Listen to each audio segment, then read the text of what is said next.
La comédienne Geneviève Fontanelle, qui avait fait carrière aussi bien au théâtre que sur grand écran, est morte samedi 17 mars 2018, a indiqué sa famille dimanche à l'AFP. Elle avait 81 ans. Née à Bordeaux, l'actrice a grandi à Casablanca. À 17 ans, elle est retournée dans sa ville natale où elle a étudié au conservatoire municipal, avant de rejoindre le Centre d'art dramatique de la rue Blanche à Paris et le Conservatoire national d'art dramatique. En 1958, elle intègre la Comédie Française, elle y reste pensionnaire pendant 4 ans. Je n'en garde pas un mauvais souvenir, puisque cela m'a permis de jouer une quantité de pièces du répertoire, de débuter au cinéma, de faire des tournées.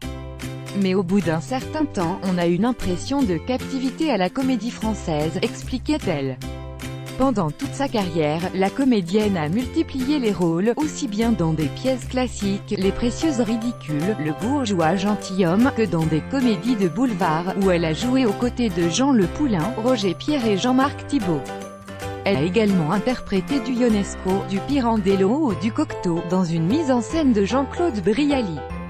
En 1999, elle avait été récompensée par le Molière de la meilleure comédienne dans un second rôle pour la pièce Délicate Balance d'Édouard Albee.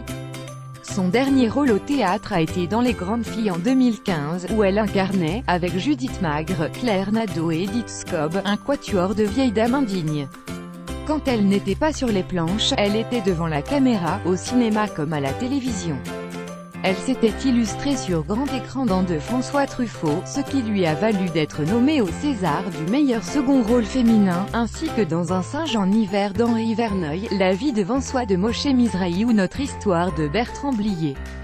À la télévision, où elle avait commencé à tourner dès 1960 et ce jusqu'en 2012, elle était apparue dans les séries Les 5 dernières minutes, Les enquêtes du commissaire Maigret ou Boulevard du Palais. Une cérémonie religieuse se tiendra vendredi à 10h30 en l'église Saint-Roch, à Paris.